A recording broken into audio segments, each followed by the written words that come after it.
Hi there, my name's Jo Robinson from Orygen at the University of Melbourne in Australia, and I'm here to talk to you today about our ChatSafe project, which was designed to help young people talk safely about suicide on social media platforms. So the aims of the project were to develop a set of evidence-based guidelines to help young people talk safely about suicide on social media, to bring those guidelines to life through a national social media campaign, and to develop tools and resources for the adults around young people to help them support young people to talk safely about suicide on different social media platforms. So the guidelines came about really because we know young people use social media platforms to talk about sensitive topics like suicide with their friends and their peers. And although they don't do that with the intention to cause harm, there is the potential for certain types of suicide-related content to cause distress to others, or to lead, or it has the potential to lead to copycat or contagion type behaviour. So the dominant narrative of the time up until recently has been to really try and encourage young people to avoid talking about suicide on social media. But really what we were hearing from young people was that social media provides a really important forum for young people to have difficult conversations. It's highly accessible, it's non-stigmatizing, and it allows people to seek help 24 hours a day, 7 days a week, from a whole range of different sources. And it also allows them to help others, as well as get help themselves. So we developed the ChatSafe guidelines, and they were really designed not to shut down conversations about suicide on social media, but to help young people have those conversations safely. So the guidelines are really designed around the different ways young people told us that they use social media to talk about this topic. So they might use it to share their own thoughts or feelings or experiences about suicide or suicidal thoughts or feelings.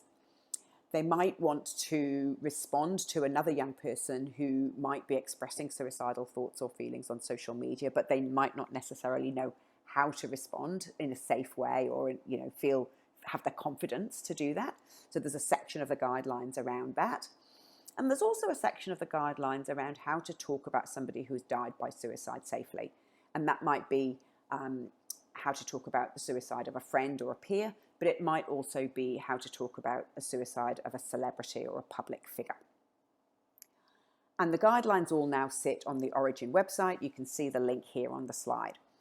But we know, although we were terribly proud of the guidelines, they're the first of their kind in the world, but we do know that young people are unlikely to read large documents of guidelines, and they're unlikely to browse through complex websites. So although the guidelines were set up, or the website set up in what we think is a very youth-friendly way, we also decided to work with young people from right across Australia to bring the guidelines to life via a national social media campaign. So as I said, we've worked with young people from around the country, probably around 300 to 350 young people from all different parts of the country and all different backgrounds to bring those guidelines to life. So what we did was we showed them different sections of the guidelines, and we asked them to talk about the different formats that they would like to see the content depicted in. And what they sort of showed us is what you can see here on the slide. So what they told us is they wanted to see video images, they wanted animations, they also wanted text files and what have you. But most importantly, they really wanted that content to be safe, but also engaging in a way that they could share with their friends. They were very comfortable with platforms using their AI capabilities and chatbots and things like that to serve up personalized content for them. And they really wanted to see those messages of continual help seeking and stories of help depicted in the ChatSafe content. And as I say, you can see some of the images here on the slide. So this just gives a small example of one of the animations. What is important is all young people wanted to make sure that they felt visible in the campaign content. So we wanted young people from all different walks of life and all different cultural backgrounds to be represented and to feel visible in the campaign content. But the other thing that they told us is they also wanted some more neutral characters, so gender neutral or culturally neutral characters. And that's how we came up with our little mascot here, Moon Cookie, who we've all become terribly fond of. So let's see if we can make Moon Cookie play for us. Hi there. Are you thinking about posting something online about suicide? It's important that we all know that it's okay to talk about suicide online. But first, let's pause and reflect.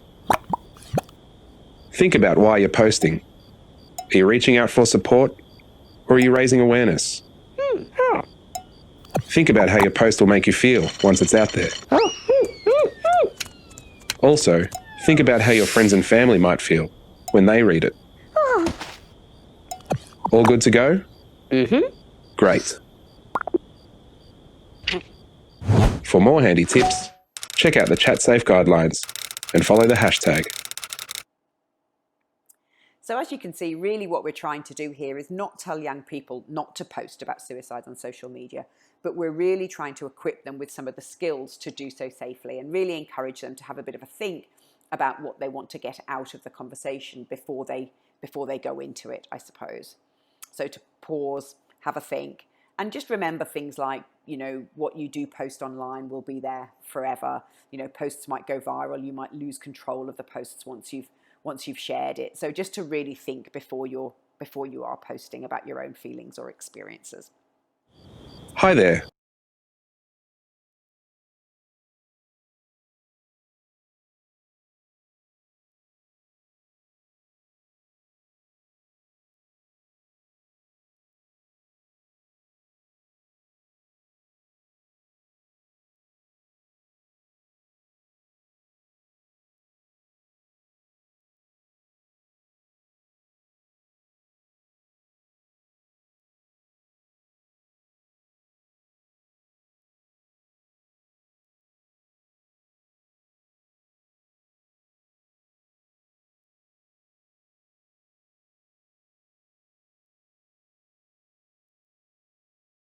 Oops. So we all loved the ChatSafe guidelines. We loved the campaign content. We thought, as I say, it was very novel. It was very innovative of its time. But I guess one of the key questions is, what do young people think? It's all very well for us professionals to like it, but really it's designed for young people. So what you can see is we launched here a national social media campaign in Australia towards the end of 2019, and the campaign reached around 4 million young people across the country. The guidelines have been downloaded just over 40,000 times. And as again, you can see from the slide, Instagram, Facebook and Snapchat were probably our best performing channels, and in particular, Instagram stories.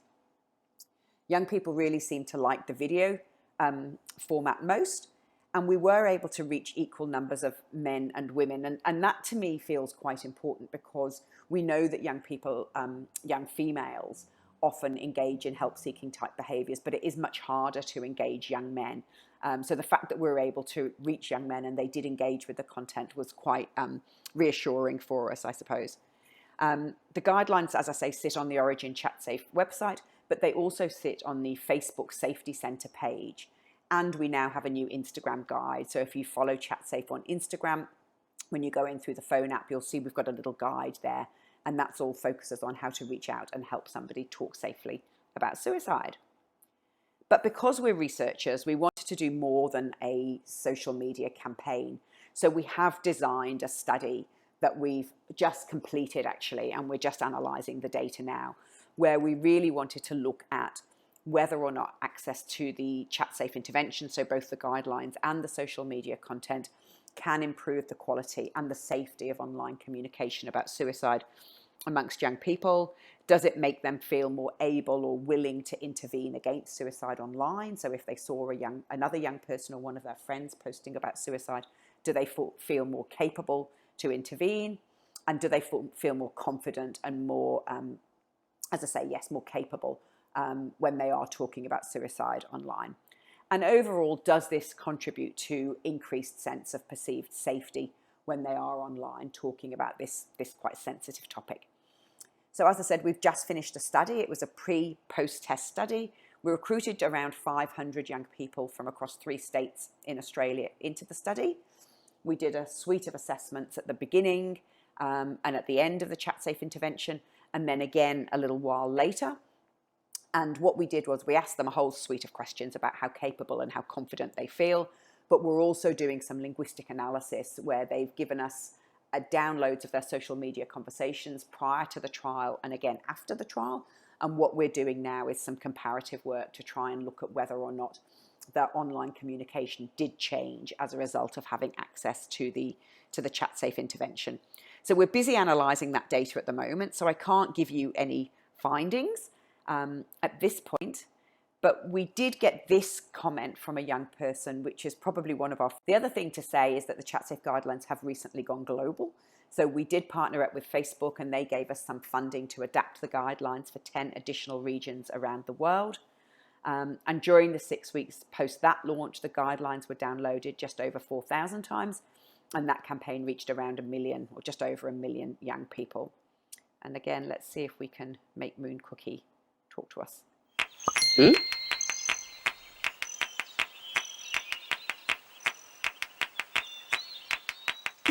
Mm-hmm. Mm-hmm.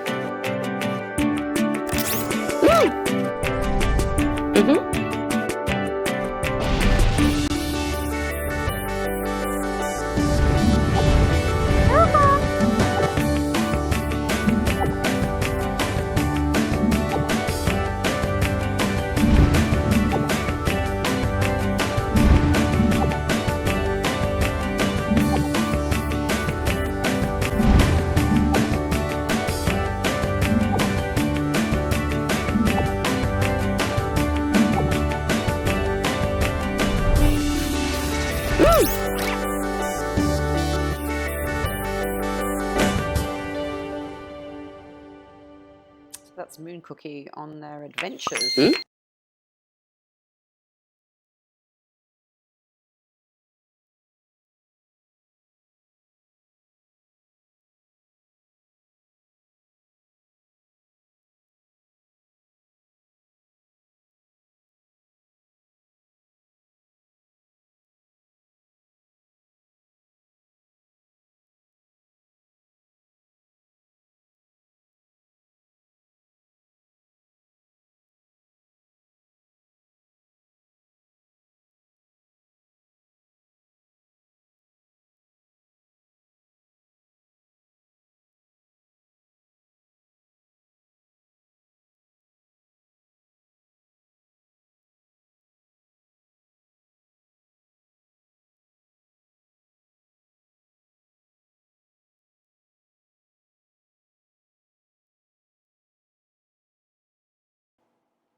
So in terms of the next steps, we've launching a top 10 tips series, just because we got some feedback that the guidelines themselves were quite dense. So we've condensed them into 10 top tips that you can download from the website.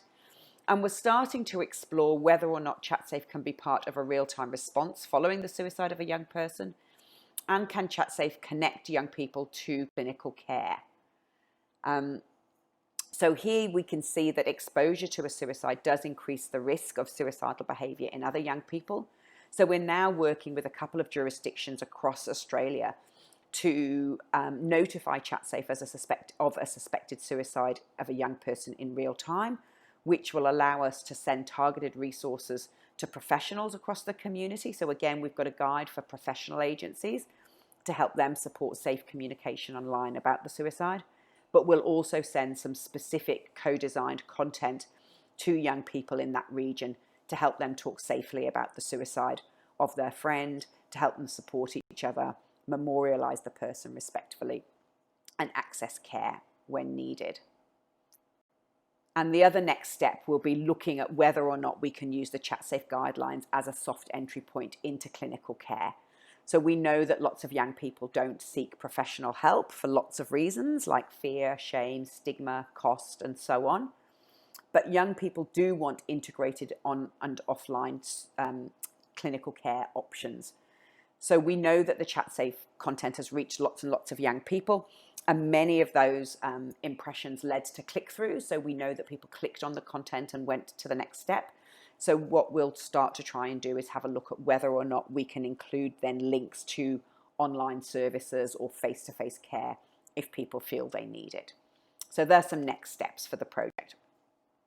But in terms of our take-home messages, what we would like the message we'd like to send you home with, it is safe to talk online about suicide publicly and to use social media platforms for suicide prevention. We know that social media can reach large numbers of young people quickly and in a way that's relatively cost effective and acceptable to them. Certainly the young people we spoke to told us they were fed up of awareness campaigns and they want to do something. So they really wanted the power and the agency to be able to be agents of change, I guess, and to be able to help themselves and help each other. And we do think, and we've started testing this, that specifically designed social media content could potentially be used as part of a real-time response following the suicide of a young person and as a soft entry point into clinical care. And with that, I would like to say thank you very much to our funders, but also to all of the young people who took part in all of our studies. And you can see our social media platforms there on the slide. Thank you very much.